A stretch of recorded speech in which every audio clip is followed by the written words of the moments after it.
Dear student, myself Jitendra Kumar Verma, Assistant Professor, Department of Botany।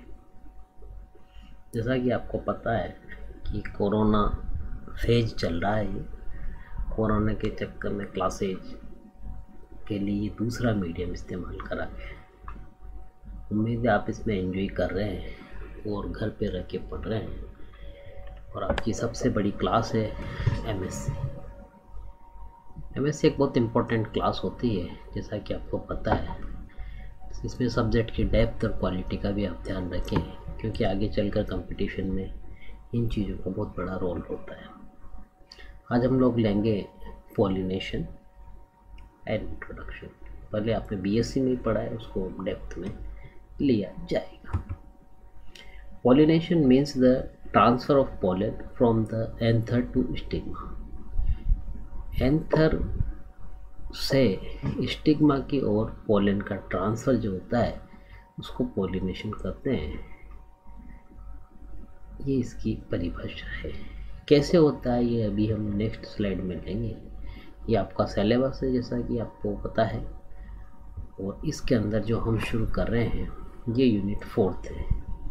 हमने पहले unit करा दी आपको, और ये हम 4 शुरू करें। इसमें पॉलिनेशन लेंगे, फिर पोलन पिस्टल इंटरेक्शन लेंगे, देन उसके बाद बाकी चीज़ें लेंगे, जिसके अंदर पॉलिनेशन मैकेनिज्म रहेगी, स्ट्रक्चर ऑफ पिस्टल रहेगी, ये सारी चीज़ें, और इनकम्पेटिबिलिटी रहेंगी।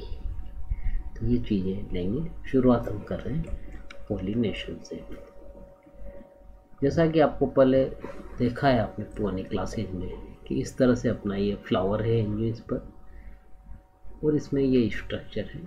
ये इसका पूरा लाइफ साइकिल है। ये फ्लावर है, ये इसमें एंथर लगे, फिर पोलन ग्रेन बने, फिर ये जर्मिनेट हुए, पोलन ट्यूब बनी, मेल गैमेट बने, देन फर्टिलाइजेशन हुआ, एग सेल बनी, जाइगोट बने, एंडोस्पर्म हुआ, फिर बीज बना, वो पोषण के लिए यूटिलाइज होगा एंडोस्पर्म। इस तरह से पूरी जनरेशन चली। ये वाला फेज है यहाँ पर। जैसे एंथर है, ये स्टेमेन बता रखे हैं, ये स्टिग्मा बता रखी है, ये ओवेरी पोर्शन है, इसमें ऐसे ओव्यूल है।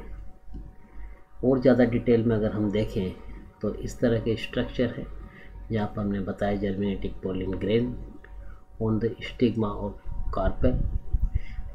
ये वाला स्ट्रक्चर है, इस तरह से जर्मिनेट होते हैं।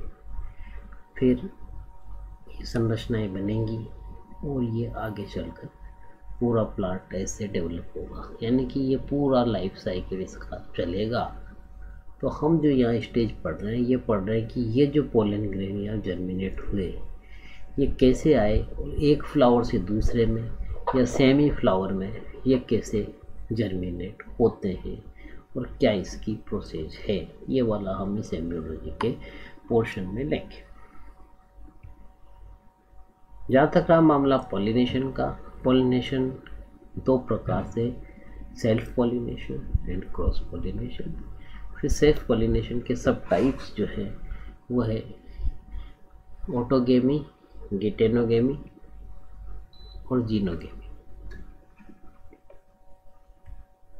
Pollination in angiosperm, pollen fall on the stigma as the ovule are placed inside the ovary. Hence it is called indirect pollination. In gymnosperm, ovules are naked, so pollen fall directly on them, and hence are called direct pollination.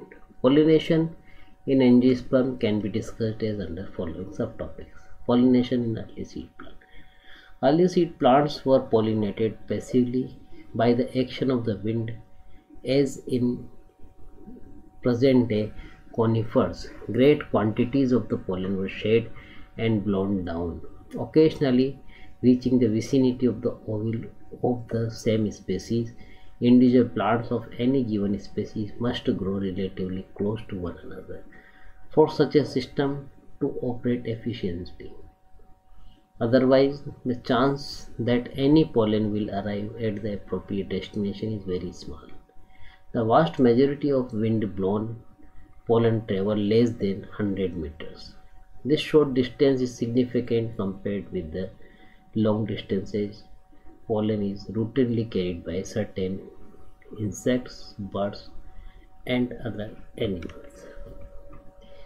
Self-pollination obviously is ecological advantageous under certain circumstances because self-pollinators do not need to be visited by animals to produce seed. As a result, self-pollinated parts expend less energy in the production of pollinator attractants and can grow in areas where the kind of insect or other animals that might visit them are absent. In genetic terms, self-pollination produces progenies that are more uniform than those that result from outcrossing. Remember that because meiosis is involved, there is still recombination and offsprings will not be identical to the parent. However, such progenies may contain high opportunities of individuals well adapted to particular habitat. Self-pollination is normally outcrossing species tend to produce large number of ill-adapted individuals because it brings together deleterious and recessive genes. But some of these combinations may be highly advantageous in particular habitat. In such habitat, it may be advantageous for the plant to continue self-pollinating indefinitely. इस तरह से ये आप देख सकते हैं कि कैसे पॉलिनेशन के वेक्टर्स हैं। अभी हम और डिटेल में लेंगे कि विंड के जरिए पॉलिनेशन पहुंचते हैं तो उसको विंड पॉलिनेशन कहेंगे, कुछ जगह बीज के जरिए पहुंचते हैं या बटरफ्लाई के जरिए, बर्ड्स के जरिए भी, ये मॉथ के जरिए भी पॉलिनेशन होता है। ये इस तरह से मैकेनिज्म है। ये हमने फ्लावर का स्ट्रक्चर बता रखा है।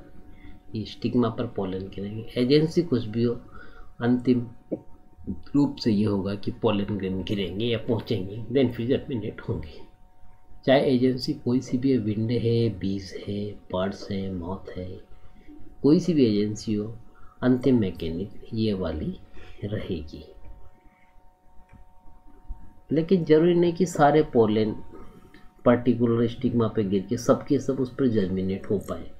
उसके अंदर सेल्फ इनकम्पेटिबिलिटी फैक्टर भी आता है, जो कि हम नेक्स्ट लेक्चर में देंगे डिटेल में। ये क्या है ये भी देख लें। Genetic variation among offspring together regarded as adaptive and is leading hypothesis for evolution maintenance of sexual reproduction. Inbreeding is the reproduction with close relatives selective against many reject pollen from their own flower are self-incompatible. Self-incompatibility promotes genetic variation. Self-incompatibility promotes outbreeding in the sense that offspring is a form of breeding with a close relative. इनमें breeding close relative में ही हो सकती है। अन्य को रोकने के लिए या तो स्टिग्मा लेवल पे यहाँ रोक लिए जाएंगे, या अगर पोलन ग्रेन जर्मिनेट हो भी गया तो पोलन ट्यूब ग्रोथ नहीं कर पाएगी, इस जगह भी रोक लिए जाते हैं। अलग अलग स्टेज पर ही रोके जाते हैं। ऐसे बैरियर भी फर्टिलाइजेशन को रोकने का काम करते हैं। क्या पॉलिनेशन एजेंट है, जैसा हमने शुरू में ही बताया था कि इस तरह से विंड है जो कि एबायोटिक फैक्टर कर सकते हैं, वाटर भी एबायोटिक फैक्टर है। ये हाइड्रोफाइट में पॉलिनेशन कराने का कार्य करता है। बायोटिक के अंदर बर्ड्स है, देखिए ये कितना ब्यूटीफुल बर्ड है, ये पॉलिनेशन में रोल प्ले कर रहा है। इंसेक्ट्स भी हैं और बैट्स भी हैं। इस तरह से ये आपने देखा है। Self-pollination. All of the mode of pollination that we have considered thus far tend to lend to outcrossing, which is a highly advantageous for plant as it is for eukaryotic organisms generally. Nevertheless, self-pollination also occurs among angiosperm, particularly in temperate regions. Most of the self-pollinated plants have small, relatively inconspicuous flowers that shed pollen directly onto stigma. Sometimes even before the bud opens, you might logically ask why there are many self-pollinated plant species. There are two basic reasons for the frequent occurrence of self-pollinated angiosperms. Self pollination further classified into the two categories, autogamy and geitonogamy. Autogamy means transfer of pollen grain from anther to stigma of same flower. It is found in the bisexual flower. And geitonogamy is the transfer of pollen grain from anther to stigma between the two flowers present on the same plant. यहाँ पर plant same है और यहाँ पर same flower के अंदर है। यहाँ फ्लावर डिफरेंट हो सकते हैं गीटोनोगेमी में, और यहाँ पर सेम फ्लावर है। बेसिक माइन्यूटली डिफरेंस इसमें ये है। Contrivances for self-pollination. Although cross-pollination seems to be favored by nature, there are cases where self-pollination is ensured. Self-pollination के ensuring के लिए क्या क्या mechanism नेचर ने दे रखी है? Clistogamous. In these cases, the flowers never open, as opposed to the most flowers which show casnogamy. Flowers open normally during the anthesis. In Clistogamous flower, the pollen are shared within the closed flower, so that self-pollination is obligatory. Histogamy is seen in the underground flowers of the Commelina bengalensis, which are small and inconspicuous. Casnogamous blue flowers above. Such plants bearing normal as well as the aclistogamous flowers are called the Casnoclistogamous. Homogamy. Homogamy, as opposed to dichogamy, simply means that stamen and carpels of a flower mature at the same time. There is a greater chances of self-pollination, although that is not obligatory. Some homogamous flowers, however, show special mechanism for self-pollination. For example, in Mirabilis jalapa, where the stamen mature, the filaments recoils and bring the anther near to the stigma. So when they burst, self-pollination is achieved.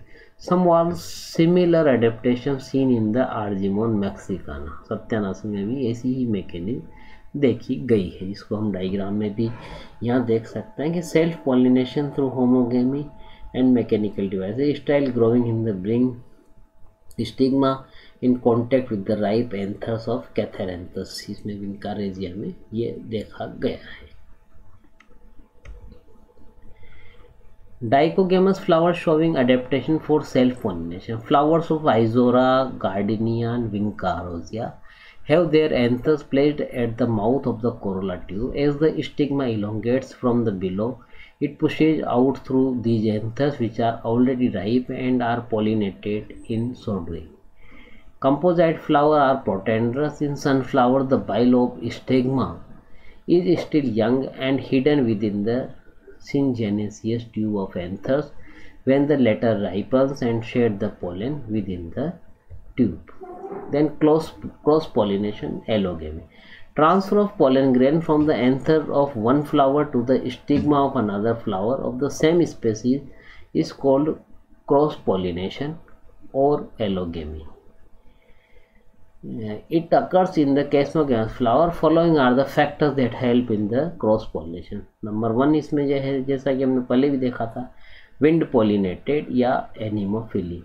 Many angiosperms representing a number of different groups are widely pollinated, a characteristic of early seed plant. Among them, such familiar plants are oak, cottonwoods, grasses, sages, and nettles. The flowers of these are small, greenish, and odorless. Their corolla are reduced or absent. Such flowers often are grouped together in the fairly large numbers and may having down in tassels that were wave about in the wind and shed pollen freely.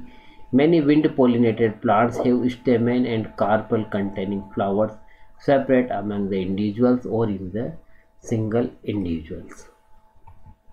ये इस तरह से हमने इसको chart में भी दिखाया गया है कि कैसे पॉलिनेशन, सेल्फ पॉलिनेशन की टाइप से, ये क्रॉस पॉलिनेशन की है जो कि अभी हम देख रहे हैं। क्रॉस पॉलिनेशन की टाइप में ये वाला एबायोटिक फैक्टर की वजह से ये टाइप एनीमोफिली, हाइड्रोफिली, और देन एंड अप पढ़ेंगे इसको एंटोमोफिली, किरोप्टेरी, मेलोकार्पेली। ये बाइबैट्स के द्वारा, चमगादड़ के द्वारा, ये इंसेक्ट के द्वारा है, ये फिनेल घोंगे के द्वारा और ये चिड़िया वगैरह के द्वारा, बर्ड्स के द्वारा है। इस तरह से ये इसको इस फॉर्म में भी हम लिखा सकते हैं।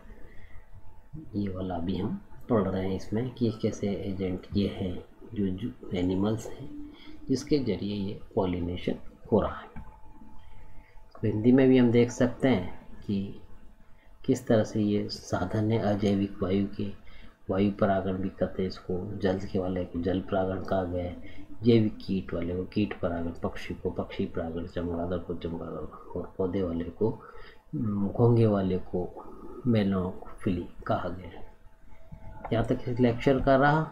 ये बेसिकली इन बुक्स पर आधारित है जो कि आप पढ़ेंगे कंपटीशन वगैरह में, और अभी भी आप सब्जेक्ट की डेप्थ के लिए इससे पढ़ सकते हैं। S Bhojwani and Bhatnagar, the embryology of angiosperm है, then Singh Pandey Jain, text book of botany, Rastogi publication है, और गांगुली दास दत्ता की कॉलेज बॉटनी है कि वेल स्टेब्लिश ओल्ड बुक है। इससे भी आप डेप्थ में इसमें पढ़ सकते हैं। वहाँ आपको चार्ट वगैरह भी इसमें बुक में दे रखा है तो और ज़्यादा आपके हेल्पफुल रहेगा।